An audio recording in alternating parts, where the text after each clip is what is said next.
चल पड़े। ओके, तो dear students, audio video check कर लो। गुड आफ्टरनून, बहुत सारे गुड आफ्टरनून ने बोले।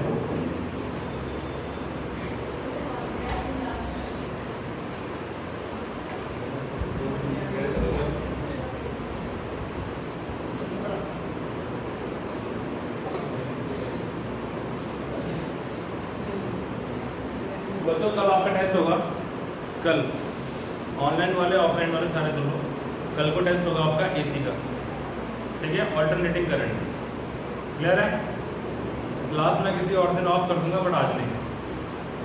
ओके, तो टाइम में थोड़ी लेट रखो, टाइम लेट रखो, 7 बजे, 6 से 7। अब हाँ, आप हमारे लॉकडाउन भी खुल चुके हैं, 6 से 7 है ना। अब हम टाइमिंग चेंज कर देते हैं, 6 से 7 कर देते हैं, तो ठीक है, 6 to 7 ठीक है, कल से 6 to 7 को 6:15 to 7:15. कर देंगे 6 चलो to लेंगे। 6 to 7 मैंने जवाब नहीं था अभी लॉकडाउन, 6 to 7. समझने की। अभी रात के 9 बजे तक हो गया ना टाइम। Yes sir. ठीक है, शाम की क्लास बेस्ट होती है। 6 to 7. चलो एनीवे, तो बड़ा यूनिट 6 शुरू कर रहे हैं हम लोग, यूनिट 6। एंड आज मैं आपको इलेक्ट्रोमैग्नेटिक वेव की असाइनमेंट हैंड ओवर कर दूंगा ग्रुप के अंदर, ठीक है। और सैटरडे को रखेंगे डाउट सेशन, एसी के जो असाइनमेंट दी थी मैंने आपको, ठीक है। उससे पहले आप लोग सॉल्व कर लेना उसको, ओके। यूनिट 6 हमारा है बच्चों। चलो मैं आपकी यार इंट्रोडक्शन दे देता हूँ, ज़्यादा कुछ नहीं करेंगे, सिर्फ इंट्रोडक्शन ले लो आज, 3:30. हाफ एन आवर की इंट्रोडक्शन ले लो, बस बीच में बोलना नहीं किसी ने। यस, तो यूनिट 6 है हमारा बच्चों ऑप्टिक्स, ठीक है। यूनिट 6 है ऑप्टिक्स, और इसकी वेटेज जो है बच्चों 10 to 12 मार्क्स की है, 10 to 12 मार्क्स की वेटेज है। और जो ऑप्टिक्स है इसको दो कैटेगरी में डिवाइड किया गया है, one is the ray optics and second, I think तुम लोगों ने प्लस 1 में पढ़ रखी हुई है, पढ़ी है ना तुम लोगों ने प्लस 1 में, ठीक है। 10th में नहीं, प्लस 1 में लास्ट ईयर नहीं थी। लाइट चैप्टर और दूसरा होगा बच्चों वेव ऑप्टिक्स। जो रे और वेव ऑप्टिक्स है, ऑप्टिक्स का मतलब क्या है बच्चों? It is a branch of physics which deals with the light and light related phenomena, light related phenomena, deals with light and light related phenomena, light related phenomena, ठीक है, okay. Light related phenomena के साथ में जब dealing करते हैं तो वो ब्रांच ऑफ फिजिक्स ऑप्टिक्स कहलाती है। अब ऑप्टिक्स को दो पार्ट्स में कैटेगराइज किया गया, ऑप्टिक्स को दो पार्ट्स में कैटेगराइज किया गया। First part is ray optics, second is the wave optics. जो रे ऑप्टिक्स है उसमें हम लोग जो लाइट है उसको एज ए रे मान के अपनी refraction of light, what you call reflection of light and refraction of light, dispersion of light, scattering of light, ये फिनोमेना जो है हम रे ऑप्टिक्स में स्टडी करेंगे, ठीक है। इसमें हम क्या देखेंगे मुझे, लाइट इज कंसिडर्ड एज रे, ठीक है, लाइट इज कंसिडर्ड एज रे, ओके। अब रे समझते हो आप लोग क्या होता है? व्हाट इज अ रे? बीम ऑफ लाइट, सिंपली ये होता है ना। This is called a ray. This is called a ray which has no particular fixed point behind.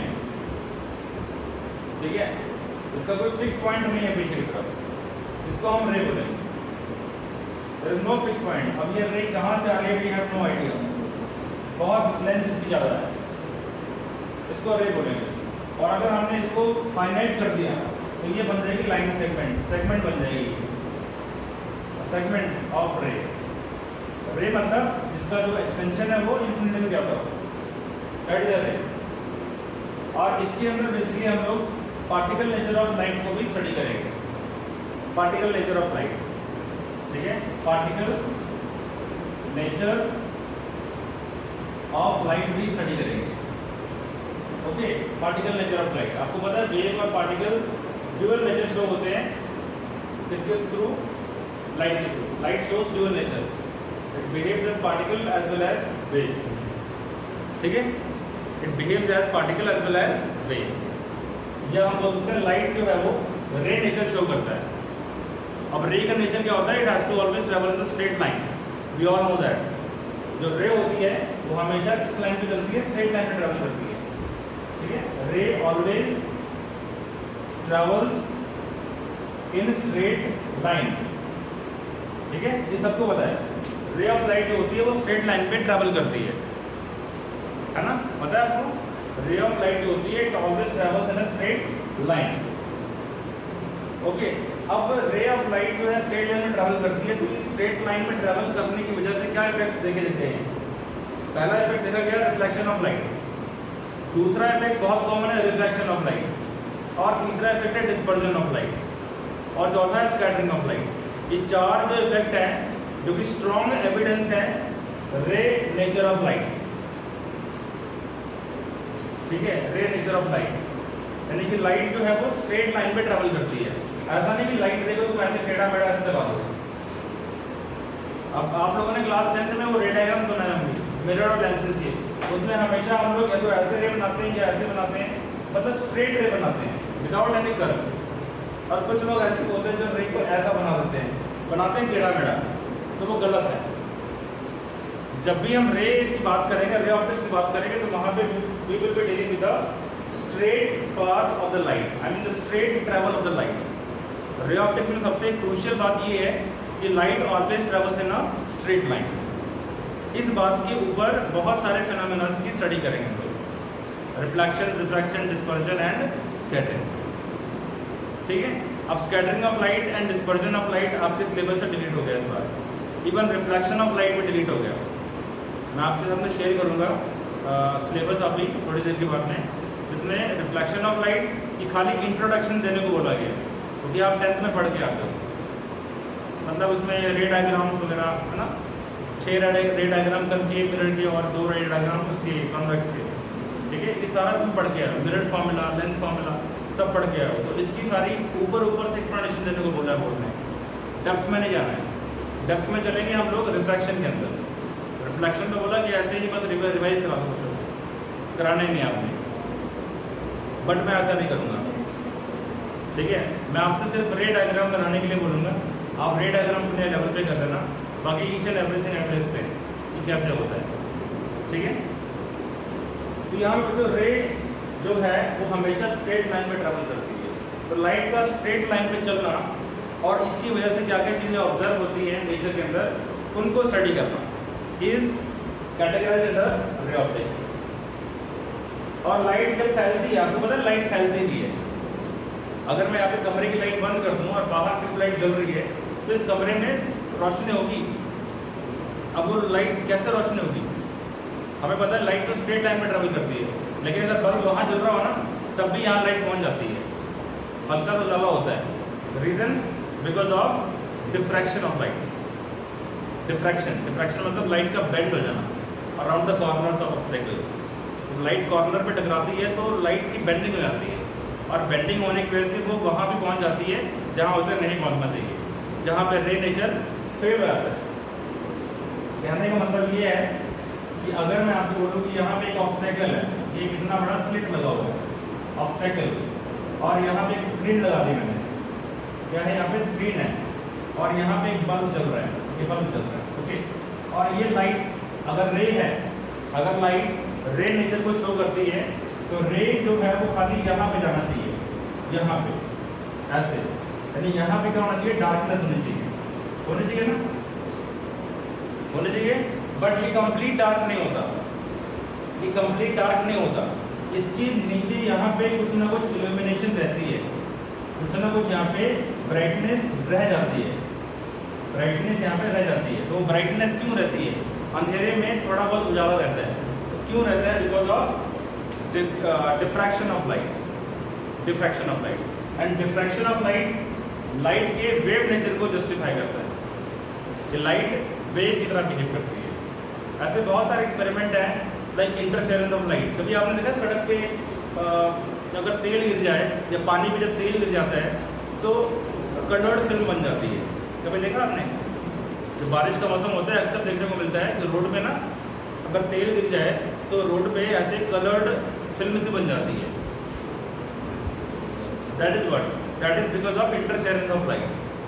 तो सन की लाइट है जब वहाँ पे लेयर पे पड़ती है, जो लेयर है उस लेयर के मतलब वजह से ऐसा फिनोमेना डेवलप होता है जिसकी वजह से लाइट डिफरेंट कलर्स में स्प्लिट हो जाती है। वाइट लाइट 7 कलर्स में स्प्लिट हो जाती है। That is called interference phenomena. Layer as a prism act करती है। एक्चुअली इसमें इंटरफेरेंस होती है, प्रिज्म में डिस्पर्जन होती है, यहाँ इंटरफेरेंस। दोनों में जमीन आसमान का फर्क है। इंटरफेरेंस वेव फेनोमेना है और डिस्पर्जन रे फेनोमेना है। Dispersion of light ray phenomena और interference of light wave phenomena. ऐसे ही लाइट का पोलराइज होना, लाइट का पोलराइज होना, जैसे लेजर लाइट यूज करते हो तो लेजर लाइट बिल्कुल स्ट्रेट लाइन पे चलती है। लेजर लाइट जो होती है वो बिल्कुल क्या चलती है, स्ट्रेट लाइन पे चलती है, ठीक है। तो वो जो स्ट्रेट लाइन में लाइट ट्रैवल कर रही है वो क्यों हो पा रहा है? That is happening just because कि लाइट एक वेव की तरह बिहेव करती है। अब आप सोच रहे होंगे कि सर लाइट तो स्ट्रेट लाइन में चल रही है तो उसको तो रे होना चाहिए, वेव क्यों बोल रहे हो? तो एक्चुअल में वो बीम ऑफ लाइट ही है, वो रे है, बट उसके अंदर जो लाइट का कन्वर्जन हो रहा है उसको बोलते हैं polarised beam of light. Polarised beam of light, तो जो पोलराइजेशन फेनोमेना है वो खाली वेव में पॉसिबल है। Polarisation is not possible for ray, ray के लिए पॉसिबल नहीं है, ठीक है। समझ पा रहे हो? मतलब कि कुछ एक्सपेरिमेंट है जो पार्टिकल नेचर और रे नेचर ऑफ लाइट को जस्टिफाई करते हैं, और कुछ एक्सपेरिमेंट है जो कि वेव नेचर ऑफ लाइट को जस्टिफाई करते हैं। यानी कि wave nature as well as particle nature या रे नेचर दोनों ही डोमिनेंट है अपनी अपनी जगह पे, ठीक है। Monday Tuesday and Wednesday light is a particle, and Thursday Friday Saturday light is a wave, and Sunday it is left for us to think कि what actually it is. Diffraction or scattering of light same है? Diffraction और scattering of light same है? नाम अगर English में dictionary में meaning खोजोगे इसका तो आपको सेम बताएगा वो, बट फिजिक्स में अलग है। Diffraction is basically bending of the light, ठीक है, बेंडिंग ऑफ द लाइट। और स्कैटरिंग जो होती है it is basically the absorption of light and then re-radiation of the light. जैसे मान लो मैं एक बड़ा ऑब्स्टैकल हूँ, मेरे ऊपर तुमने लाइट मारी तो मेरे कॉर्नर में, मेरे सिर पे, कॉर्नर पे लाइट डेविएट कर गई, लाइट डेविएट कर गई, ये कॉर्नर है ना। जब लाइट किसी ऑब्स्टेकल के किनारे पे टकराती है तो लाइट का बेंड हो जाना इज कॉल्ड डिफ्रैक्शन। डिटेल में पढ़ाऊंगा, डोंट वरी। डिफ्रैक्शन इंटरफेरेंस बहुत डिटेल में आएगा वेव ऑप्टिक्स के अंदर। और जो स्कैटरिंग है, स्कैटरिंग में क्या होता है कि एक पार्टिकल है, प्रिंटर से नहीं पढ़ा तुमने 10th में, तो वही चीज़ है। एक पार्टिकल है वो क्या करता है, लाइट को एब्जॉर्ब करता है। पहले जब पार्टिकल लाइट को एब्जॉर्ब करेगा तो पार्टिकल के अंदर क्या होते हैं, इलेक्ट्रॉन्स होंगे। मतलब एटम है, एटम समझ लो, ठीक है, उसने एब्जॉर्ब करी एनर्जी को, फिर एटम के अंदर इलेक्ट्रॉन्स हैं डिफरेंट शेल्स के अंदर। तो वो इलेक्ट्रॉन क्या करेंगे, they will get excited by absorbing the outer energy. तो जब ये यहाँ पे ये न्यूक्लियस और ये ऑर्बिट का इलेक्ट्रॉन है मान लो, ओके, जब ये एनर्जी बाहर से आई, ये लाइट मिली इस पार्टिकल को, इलेक्ट्रॉन को, तो ये इलेक्ट्रॉन एक्साइट हो गया, एक्साइट होकर चले गया ऊपर वाले लेवल पे। This is called ground state और इसको बोलते हैं फर्स्ट एक्साइटेड स्टेट, ठीक है। तो इलेक्ट्रॉन चले गया ग्राउंड स्टेट से ऊपर, या यहाँ वाला इलेक्ट्रॉन जो है वो और हाई स्टेट में चले गया, मतलब इलेक्ट्रॉन जो है वो एक्साइटेड हो जाएगा। और जब इलेक्ट्रॉन एक्साइट हो जाएगा तो आपको पता है कि हायर एनर्जी लेवल पे इलेक्ट्रॉन स्टेबल नहीं रहता। हायर एनर्जी लेवल पे, जिसको आप डीजेनरेसी बोलते हो केमिस्ट्री में, तो हायर एनर्जी लेवल पे इलेक्ट्रॉन स्टेबल नहीं रहता, तो electron has to come down to get stable. Nature का लॉ है कि everything in the nature wants to stabilise itself by losing certain energy. Nature का लॉ है, ये मैं नहीं बोल रहा हूँ, साइंटिस्टों की वर्डिंग है। कि नेचर में everything wants to stabilise itself by losing the energy. मेरे पास एनर्जी ज़्यादा है तो I will lose my extra energy and I will become stable. और अगर बहुत एनर्जी है तो मैं सबको पीटता फिरूंगा। समझ पा रहे हो? ठीक है, ऐसी हरकत नहीं करनी दोबारा। ठीक है,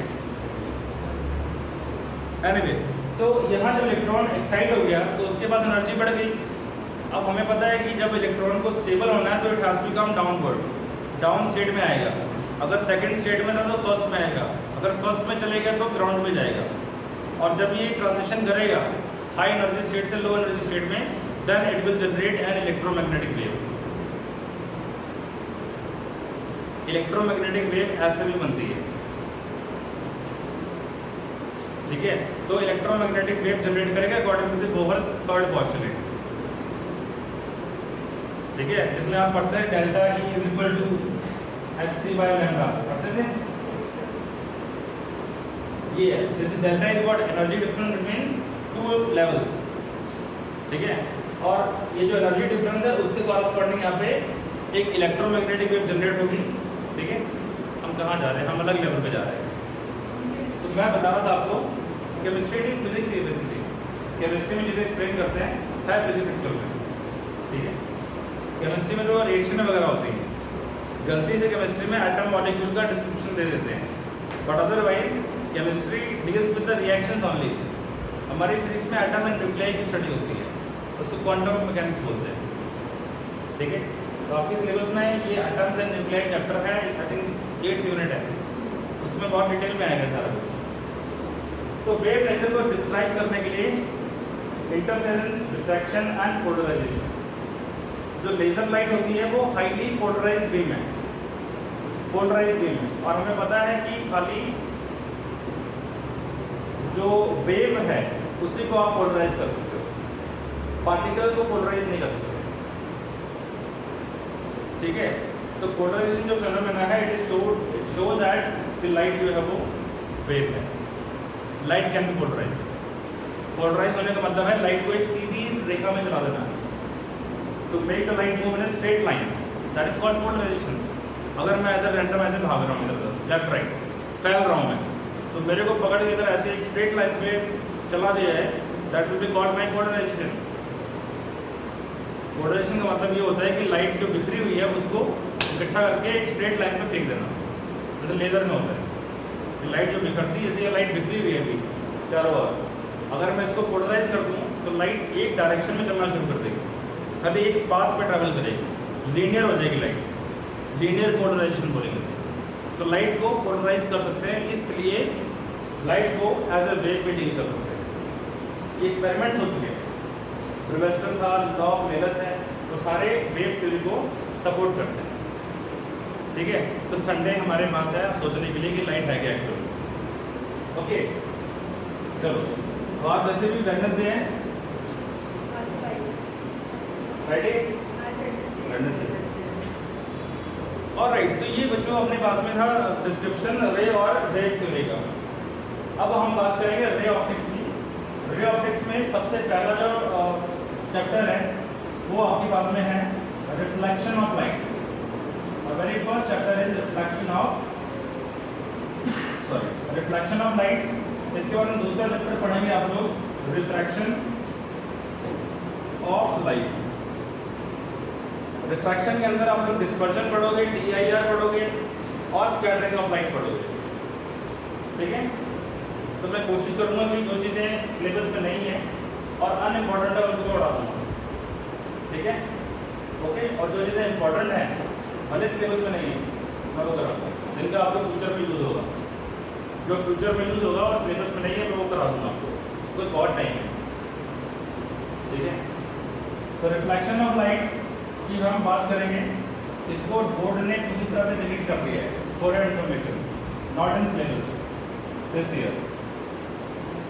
ठीक है, सिलेबस में नहीं है, लेकिन बोर्ड ने बोला है कि बच्चों को एक्सप्लेन करो कि रिफ्लेक्शन ऑफ लाइट है क्या, ऊपर से रे ऑफ लाइट, रे डायग्राम बता देना, मिरर फॉर्मूला बता देना, मैग्निफिकेशन क्या होती है उसका बता देना, लिखा हुआ उसमें, बस खाली रिकैप्चुलेशन कर देना। तो टीचर जो जब रिकैप्चुलेशन करता है तो वो सारा ही बताता है बेसिकली। एक बात श्योर है कि बोर्ड इसमें तो कोई क्वेश्चन नहीं बना के देगा, बट बोर्ड एक्सपेक्ट करता है कि टीचर ये सारा कुछ बच्चों को पढ़ाएगा और पढ़ाना भी चाहिए। तो 10th की जो रिफ्लेक्शन ऑफ लाइट वगैरह थी उससे बहुत डिफरेंट है, बहुत डिफरेंट है। आप बार्बर शॉप में जाते हो, नाई की दुकान में जाते हो, ठीक है, वहाँ पे आगे पीछे मिरर्स लगे होते हैं और हमें अपने कितने सारे मीडिया नजर आती हैं, है ना। अगर हम बीच में खड़े होते हैं then we see many heads unlimited देखते हैं ना ऐसे। तो उस चीज़ का आंसर भी आपको यहाँ मिलेगा, वो अनलिमिटेड कैसे बनती है। ओके, उसके लिए फॉर्मूलाज हैं बहुत सारे, आपकी बुक में लिखे होंगे, अच्छे बुक में फॉर्मूलाज लिखे हुए हैं, तो उनकी बात भी करूँगा मैं। मेरे फॉर्मूला कैसे डिराइव करना है, अभी तक तो आपको पता है कि 1/v + 1/u = 1/f होता है, पर डिराइव कैसे करेंगे उसकी डेरिवेशन बताऊँगा आपको, बट बुक वाले तरीके से नहीं, बहुत आसान तरीके से मैं बताऊँगा आपको। बुक में वो कॉन्ग्रुएंसी मेथड यूज़ करते हैं, ट्राइंगल सिमिलर करके, और बहुत स्कूलों में कराते हैं ट्राइंगल सिमिलर करके, बट मैं आपको डिफरेंट मेथड दिखाऊंगा सारी चीज़ें, ठीक है।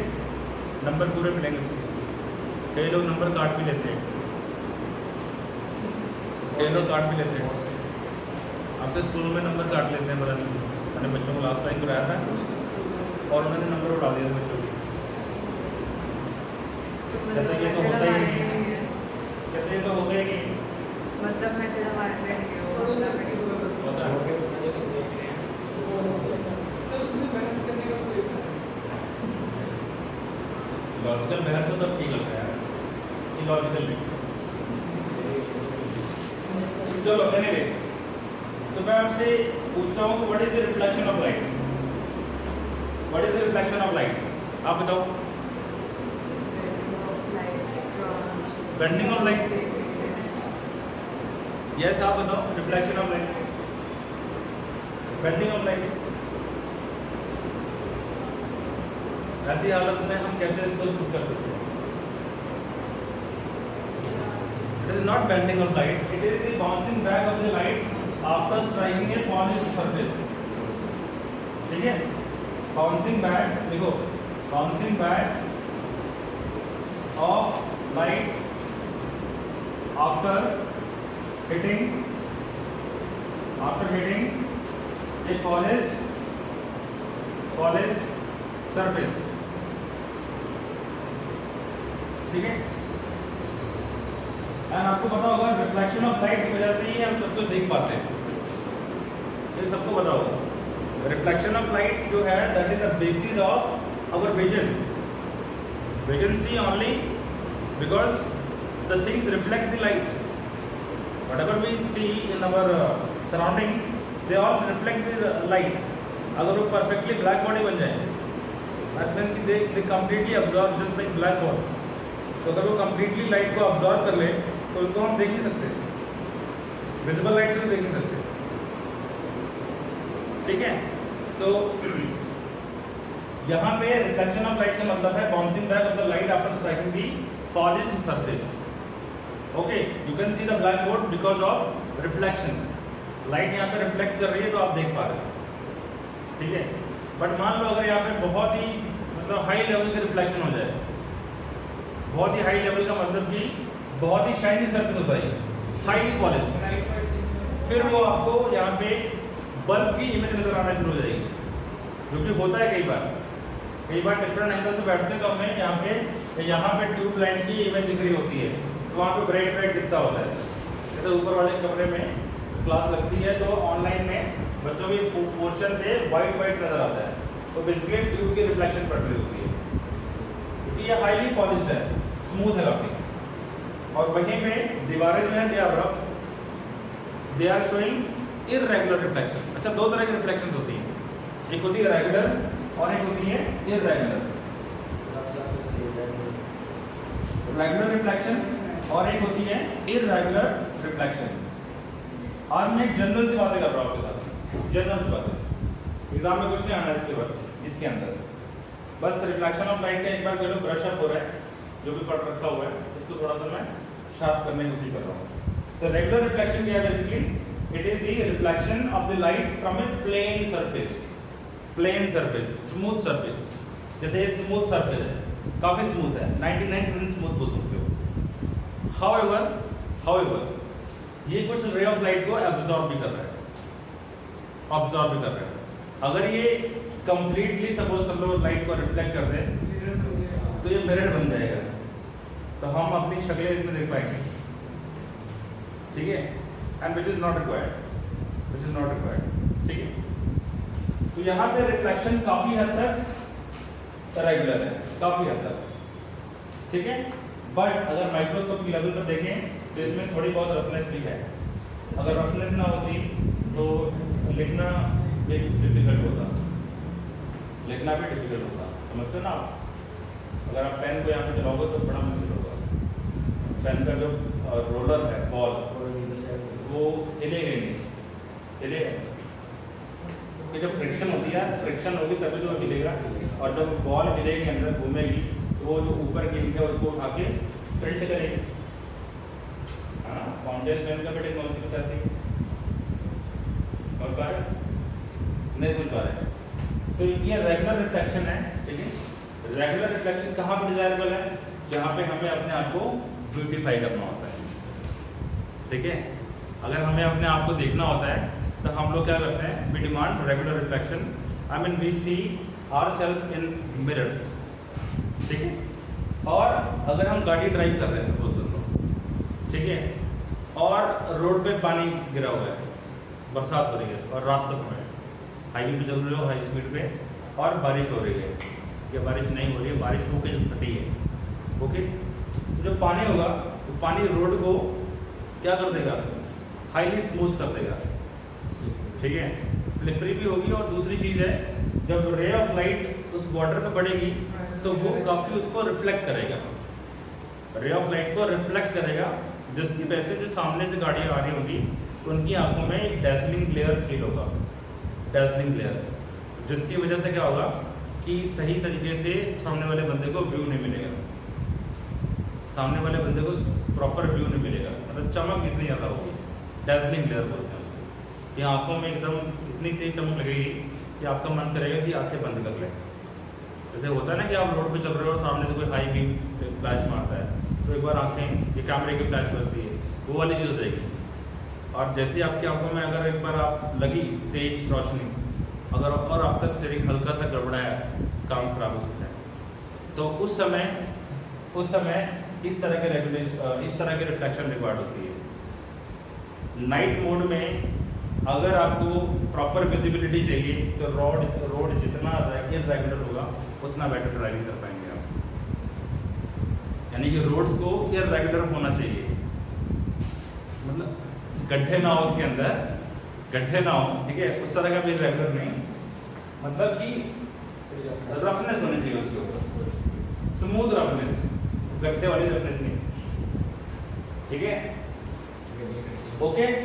तो नाइट में, बरसात के दिनों में रोड एक्सीडेंट का one of the main reason ये है रेगुलर रिफ्लेक्शन। बारिश पड़ती है तो जो गड्ढे जो बड़ी रोड जो होती है, रोड में जो कंक्रीट है, कंक्रीट में वाटर फिल हो जाता है और ऐसे लगता है, दूर से ऐसा लगता है कि यार वहाँ पे पानी है, दूर से ऐसा लगता है, मिराज इफेक्ट इसको बोल सकते हैं। सुना है मिराज के बारे में? नहीं सुना, 10th में बताया था मिराज, सुना। तो ऐसा लगता है कि दूर पे पानी फैला हुआ है, तो पानी पे जब लाइट पड़ती है, ठीक है, तो लाइट क्या होती है, बाउंस बैक होती है, रिफ्लेक्शन, और वो रिफ्लेक्शन जो है सामने वाले पर्सन को एक इल्यूजन क्रिएट कर सकती है, ठीक है। There could be so many things, ठीक है, बट मेन रीजन यही पाया गया है कि रात के समय अगर बारिश हो रही हो और एक्सीडेंट अगर होता है तो बंदे का यही चांस होता है, may be regular reflection, this causes road accidents, okay, clear है। तो रोड्स पे कैसा रिफ्लेक्शन चाहिए आपको, रेगुलर चाहिए, ठीक है, फटाफट नहीं वीडियो रुकिए, कंपनी वाले मैसेज भेजते रहते हैं ऑलरेडी लोग, है ना, कभी कभी ऐसे होता है ना कि आप अगर आपने गलती से भी उनको एक टेक्स्ट मैसेज कर दिया, बेशक डिनाई का मैसेज कर दिया, तो वो आप लोग एक्टिवेट कर देते हैं। जैसे मैंने एक बार DND एक्टिवेट किया था, तो उन्होंने मेरा एक्टिवेट कर दिया रिंगटोन, और कोई पता नहीं कौन सा कोई ट्रैक था, पंजाबी ट्रैक था, आई डोंट नो कौन सा ट्रैक था, मुझे याद नहीं है, मैंने सुना नहीं था उसको भी, वो लग गया। चढ़ता उड़ता नहीं, वो पिंडू सा कोई था, आज एक था। तो इनको कंपनी वालों के लिए पैसे चाहिए होते बस, ठीक है। वो कहते हैं यार बस बंदे ने रिप्लाई कर दिया, बंदा उड़ा दो पैसे। तो कॉल भी फैंसी नंबर से करते हाँ जी सर। पहले चलो, तो ये रिफ्लेक्शन है। अब रिफ्लेक्शन में दो तरह के लॉज होते हैं। रिफ्लेक्शन में दो तरह के लॉज हैं। कौन कौन से लॉज हैं अब बात करते हैं। तो बच्चे laws of reflection, laws of reflection क्या क्या लॉज होते हैं। तो एक एंगल ऑफ इंसिडेंस बराबर होगा एंगल ऑफ रिफ्लेक्शन के, और दूसरा Normal Incident ray lie on the same. reflected ray and the normal, they all lie in the same plane. देखो ये आपके पास में एक रिफ्लेक्टिंग सरफेस है, ये रिफ्लेक्टिंग सरफेस है। आज आप लोगों ने पहले ही मूड खराब कर दिया था नहीं पढ़ाने का, ठीक है, इसलिए मैं आपके साथ में ये सारे बेकार से बातें कर रहा था। चलो छोड़ो सर। बट चलो कोई बात नहीं। ये सारी मैंने 10th वाली बातें करी, मैंने आपके साथ में 12th वाली कोई बातें नहीं करी है। 12th वाली बात को होगी कल के लेक्चर में, ठीक है, कल बातें करेंगे अच्छी।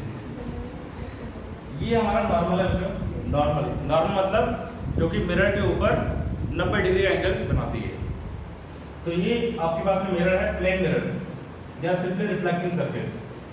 जिस तरह मैंने ये तिरछी लाइनें लगा रखी हैं, इसका मतलब होता है this is the non reflecting side, this is the non reflecting side. और ये जो फ्लैट क्लीन पोर्शन है ये वाला ऊपर की तरफ, इसको बोलते हैं हम लोग reflecting side. This is called reflecting side and this one is called non reflecting side. Yes sir, this is called non reflecting side. Okay, तो ये नॉर्मल है। मैं मान लो कि ये रे ऑफ लाइट आई यहाँ पे, this is called incident ray.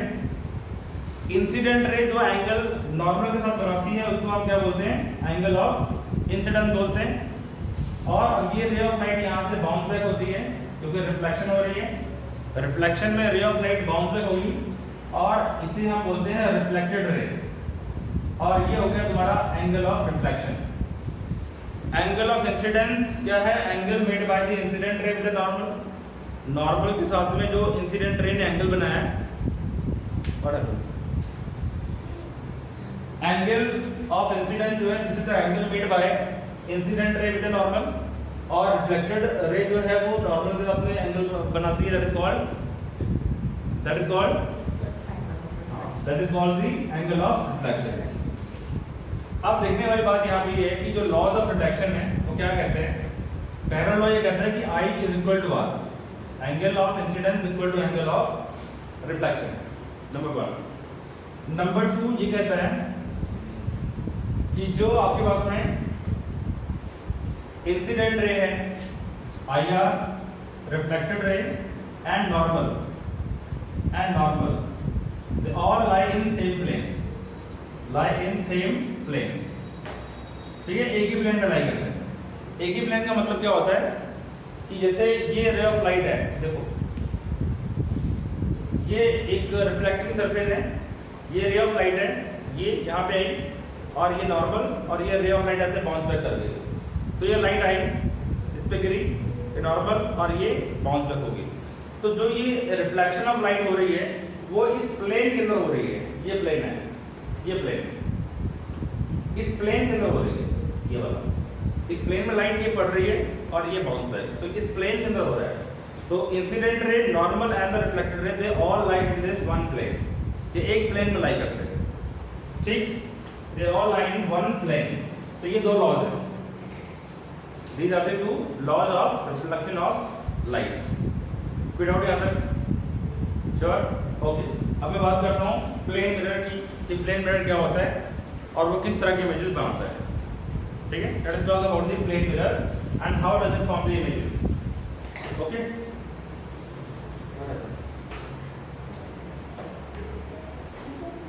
सबसे पहले तो मैं ही बोला, तुम बोला क्या?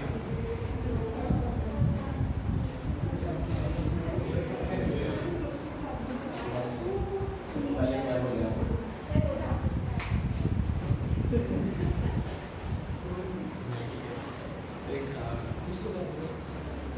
ओके, बोर्ड का कलर चेंज हो गया। एनीवे देखो बच्चों, ये तुम्हारे पास में मैंने आपको बताया incident ray, reflected ray, normal, they all line in same plane and I is equal to R, I is equal to R. अब देखो image formed by plane mirror, ठीक है, जो प्लेन मिरर होता है वो कैसे इमेजेस बनाता है, ठीक है। तो प्लेन मिरर कैसे इमेज बनाता है, पहली बात तो आपने ध्यान रखना है कि जो इमेज होगी उसका जो साइज होगा वो सेम होगा ऑब्जेक्ट के बराबर। यानी साइज ऑफ इमेज की क्लास 10th वाली चीजें सारी, size of image equal to size of object, ठीक। इमेज का साइज ऑब्जेक्ट के साइज के बराबर, number 1। Number 2, the distance of object is equal to distance of image, distance of image, ठीक है। मतलब u is equal to v, u क्या है हमारा distance of object, v क्या होगा हमारा distance of image। ओके, तीसरी बात, image is virtual in nature, virtual in nature, ठीक है। इमेज वर्चुअल होती है। Do you understand what is the meaning of real and virtual? Real वो होती है जिसको हम स्क्रीन पे प्रोजेक्ट कर सकते हैं, जैसे कि प्रोजेक्टर की सिनेमा हॉल के अंदर हम जाते हैं तो मूवी देखते हैं, ठीक है, तो सिनेमा में प्रोजेक्टर लगा होता है। तो प्रोजेक्टर क्या करता है, सारी फिल्म को स्क्रीन पे प्रोजेक्ट कर रहा होता है। तो जो भी चीज़ें हम स्क्रीन पे प्रोजेक्ट कर सकते हैं वो रियल होती है, और जिनको हम प्रोजेक्ट नहीं कर सकते या जिनको हम देख नहीं सकते, मतलब जिनको हम फील नहीं कर सकते, टच नहीं कर सकते, वो है वर्चुअल। जैसे मिरर है, मिरर के सामने हम खड़े होते हैं तो जितना सामने हम मिरर के होते हैं उतने ही सामने उतने ही पीछे इमेज बनती है।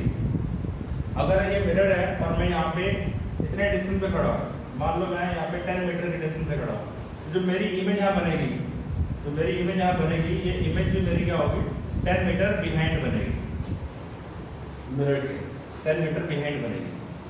ये फंडा है, यानी कि साइज भी सेम होगा, डिस्टेंस भी सेम होगा आगे और पीछे वाला, और इमेज वर्चुअल होगी। क्या होगी? हाँ, इरेक्ट व्यू, इरेक्ट व्यू सही है, मुझे पता नहीं था वैसे, इमेज इरेक्ट व्यू होगी, सही है, ठीक है। एक और चीज होती है, इमेज जो होती है वो लेटरल इन्वर्जन शो करती है। Image is laterally inverted, lateral inversion का मतलब होता है left appears right, right appears left, है ना। अगर हम अपना पंजा ऐसे करते हैं ना राइट हैंड का मिरर के सामने, तो वो हमारा वहाँ पे लेफ्ट हैंड का पंजा शो करता है। काइनेटिक बोलते हैं इसको केमिस्ट्री में। हमारे एक सर थे केमिस्ट्री वाले, वो बोलते थे चल मॉलिक्यूल, मॉलिक्यूल को उन्होंने बोला मॉलिक्यूल। उनका एक अलग एक्सेंट था, संजीव जैन सर थे, बेचारे मर गए, ठीक है, 15 साल हो गए, और बहुत पिटाई करी थी मेरे को। सबसे ज़्यादा पीटने वाले वही थे, एक केमिस्ट्री वाले और एक इंग्लिश वाले, दोनों ने मिलकर बहुत पीटा। मैथ वाले बेचारे थोड़ा कमज़ोर थे तो वो कुछ नहीं कहते थे। सबसे अच्छे थे हमारे हिंदी वाले सर, हैं?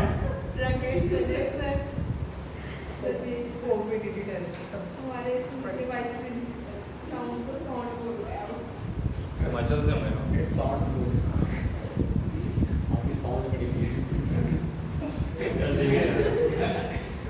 तो यहाँ पे इमेज कैसी है, लेटरली इन्वर्टेड है, मतलब कि left appears right, right appears left. ठीक, चलो ये बातें मैं भूल गया, thank you for reminding. Direct तुमने बोला तो मुझे ये भी बात याद आ गई। तो लेटरली इन्वर्टेड होगी, है ना, समझ पा रहे हो इस बात को। कोई सा भी मिरर हो, चाहे वो प्लेन मिरर हो, चाहे वो कनकेव हो, चाहे वो कॉन्वेक्स हो, सारे इमेज लेटरल इन्वर्जन शो करते हैं, सारे इमेज। इसलिए एम्बुलेंस जो होता है वो उल्टा लिखा हो जाता है, सो दैट जो सामने ड्राइवर है उसको सीधी इमेज जाए। अगर यहाँ पे पहले से सीधा लिखा हुआ है तो उसको उल्टी इमेज वहाँ पे नजर आनी है, तो पहले ही लेटरल इन्वर्जन इमेज शो करते हैं। मतलब एम्बुलेंस के ऊपर वो लेटरल इन्वर्जन में पहले ही लिखा होता है, तो जब उसका दोबारा लेटरल इन्वर्जन होता है मिरर के अंदर तो वो सीधा बन जाता है। ठीक है, तो 10 मीटर सामने, 10 मीटर पीछे। अब यहाँ पे जो इंटरेस्टिंग बात है वो ये है कि ये इमेज बनती कैसे है। What is the course of रे diagram? What is the course of रे डायग्राम? रे डायग्राम कैसे बनेगा, कैसे शो करेगा? ठीक है, तो बस ये मैं करा के आपको छुट्टी करूंगा। ओके, देखो सपोज यहाँ पे एक बात आप ध्यान रखना बच्चे, minimum 2 rays are required to trace any ray diagram. Note इसको ले लेना, minimum 2 rays are required to complete a ray diagram. ठीक है, रे डायग्राम को कंप्लीट करने के लिए मिनिमम हमें 2 रेज चाहिए, मैक्सिमम जितने मर्जी, बट मिनिमम आपको 2 रेज तो चाहिए ही चाहिए। अगर 2 रेज नहीं होंगी, या सिंगल रे है या 1.5 रे है, तो बात नहीं बनेगी, कंप्लीट रे चाहिए। हमें मजाक कर रहा हूँ, 2 रेज मिनिमम चाहिए, 2 रेज मिनिमम चाहिए, 3, 4, 5 जितने मर्जी हो, बट कम से कम 2 चाहिए तो कंप्लीट एनी रे डायग्राम। तो मैं 3 से नहीं बनाऊंगा, मैं सारे रे डायग्राम आपको 2 से बना के दिखाऊंगा। ठीक है, सपोज करो यहाँ पे एक पॉइंट ऑब्जेक्ट है, क्या है, एक पॉइंट ऑब्जेक्ट, मेरा पॉइंट ऑब्जेक्ट। अब अगर पॉइंट ऑब्जेक्ट में, तो पॉइंट ऑब्जेक्ट में लेटरल इन्वर्जन नहीं होगी, मतलब होगी लेकिन आपको शो नहीं होगी। कि एक सन है सपोज करो, ठीक है, तो सन को आप अगर मिरर में देखते हो तो सन आपको वैसा ही नजर आने वाला है, गोल। तो गोल चीज का क्या लेटरल इन्वर्जन हो गया, सिमेट्रिकल हो गया, बिल्कुल सही, राइट। तो यहाँ पे ये तुम्हारे पास में पॉइंट ऑब्जेक्ट है। अब आपको पता है पॉइंट ऑब्जेक्ट हर डायरेक्शन में रेज को एमिट करेगा। यहाँ पे लाइट पड़ेगी सन की पीछे से, ठीक है, या सोर्स की लाइट पड़ेगी, और ये डिफरेंट डायरेक्शन में लाइट को रिफ्लेक्ट करेगा। मान लो उसने एक लाइट ये रिफ्लेक्ट करी और एक लाइट इसने ये रिफ्लेक्ट करी, 2 रे चाहिए, 2 ही चाहिए मिनिमम। एक रे मैंने ये ले ली। अब आप ध्यान से देखो, ये रे जो है मिरर के परपेंडिकुलर है, यानी कि मैं इसको नॉर्मल बोल सकता हूँ, दिस इज अ नॉर्मल रे। और यहाँ पे ये इंसिडेंट रे होगी IR। ठीक है, अब जब ये वाला जो मिरर है, यहाँ पे जो लाइट पड़ी, ये लाइट इस तरह से बच्चों बाउंस बैक हो गई, बाउंस बैक। ये तो ना मेरे साउंड सुनती है आपको, चुप रहा। चलो एनीवे, तो यहाँ पे ये IR है, इंसिडेंट है, and this is the reflected रे। ठीक है, अब जब ये लाइट यहाँ पे रिफ्लेक्ट हुई और मैं इसको पीछे की तरफ ट्रेस कर देता हूँ वैसे, तो अगर मैं यहाँ से देखता हूँ, अगर मैं यहाँ पर मैं यहाँ से देख रहा हूँ, I am the observer right over here, और अगर मैं यहाँ से ऑब्जर्व करता हूँ तो मुझे ये लगेगा कि रे ऑफ लाइट यहाँ कहीं से आ रही है, यहाँ कहीं से आ रही है। ओके, इस तरह से मुझे ये लगेगा कि रे ऑफ लाइट यहाँ कहीं से आ रही है। Okay, and this is a normal over here, ये नॉर्मल है, this is angle of incidence, this is angle of reflection. तो बच्चों ये रे ऑफ लाइट ऐसे गई और ये रे ऑफ लाइट वापस बाउंस बैक। मुझे ये बताओ, I is equal to R होता है, अगर कोई रे ऑफ लाइट नॉर्मल के अलोंग चले, अगर कोई रे ऑफ लाइट नॉर्मल के अलोंग चले और नॉर्मल के अलोंग ही बाउंस बैक हो जाए, यानी जिस रास्ते से लाइट आई उसी रास्ते से बाउंस बैक हो जाए, तो उस केस में एंगल ऑफ इंसिडेंस कितना होगा, 0 डिग्री होगा। यहाँ पे आई कितना, 0 डिग्री होगा। अगर आई 0 डिग्री होगा तो आर भी 0 होगा बाय लॉ ऑफ रिफ्लेक्शन। यानी कि लाइट जिस रास्ते आई उसी रास्ते से रिपीट कर लेगी अपना रास्ता, आई मीन बाउंस बैक हो जाएगी। तो लाइट अगर नॉर्मल के अलॉन्ग जाती है तो वो नॉर्मल के अलॉन्ग ही वापस बाउंस बैक हो जाएगी, कंसेप्ट है। ओके, तो ये रे ऑफ लाइट क्योंकि नॉर्मल के अलॉन्ग जा रही थी, ये उसी रास्ते बाउंस बैक होगी। तो अगर मैं यहाँ पे हूँ ना, इस जगह पे I am the observer over here, observer, तो मुझे ये लगेगा ये रे ऑफ लाइट कहाँ से आ रही है, कहाँ से आ रही है? मुझे ये लगना कि ये रे ऑफ लाइट यहाँ कहीं से आ रही है, ये यस और नो? क्योंकि लाइट क्या जलती है, लाइट हमेशा स्ट्रेट लाइन पे जलती है। तो जो रिफ्लेक्टेड लाइट है, यार मैं आपको क्यों देख पा रहा हूँ? Because you people are reflecting light, आपकी बॉडी से लाइट रिफ्लेक्ट हो रही है, तभी तो मैं देख पा रहा हूँ। मतलब कि जब भी हमें कोई चीज नजर आती है तो that is the result of the reflection from the bodies. तो ये जो बॉडी है, इससे जो रिफ्लेक्शन हो रही है, तो लाइट जो रिफ्लेक्ट हो रही है, ये रिफ्लेक्शन हमें बताता है कि कोई चीज वहां पे है या नहीं। ठीक है, तो ये इमेज जो है यहाँ से लाइट लग रहा है कि आ रही है, तो बंदे को लगता है कि यार ये लाइट यहाँ से आ रही है, ना कि यहाँ। तो ये इमेज कहाँ बनी है? बिहाइंड द मिरर बनी है, which is highly virtual in nature. तो ये बना इमेज का रे डायग्राम, आई मीन ये रे डायग्राम बना है प्लेन रे के लिए। तो दो रेज है, एक रे मैंने ये ली थी इंसिडेंट रे, और एक ये ली थी along the normal. Okay, that's all for today. बाकी कल करेंगे हम लोग कुछ और चीज़ें। अब जैसे कि बड़ा सिंपल इंटरेस्टिंग क्वेश्चन है एनसीईआरटी में कि अगर हम मिरर के सामने खड़े हैं किसी पर्टिकुलर डिस्टेंस पे, यहाँ मिरर है, तो उस मिरर का मिनिमम हाइट कितना होना चाहिए सो दैट मैं अपने आप को पूरा देख पाऊँ? ऐसे क्वेश्चन कल करेंगे। सामने मिरर है, ठीक है, और यहाँ मैं खड़ा हूँ, तो उस मिरर का कितना मिनिमम हाइट होना चाहिए सो दैट मैं अपना सिर से लेकर पैर तक पूरा इमेज देख पाऊँ? गुड क्वेश्चन, ये कल करेंगे, ये कल करेंगे।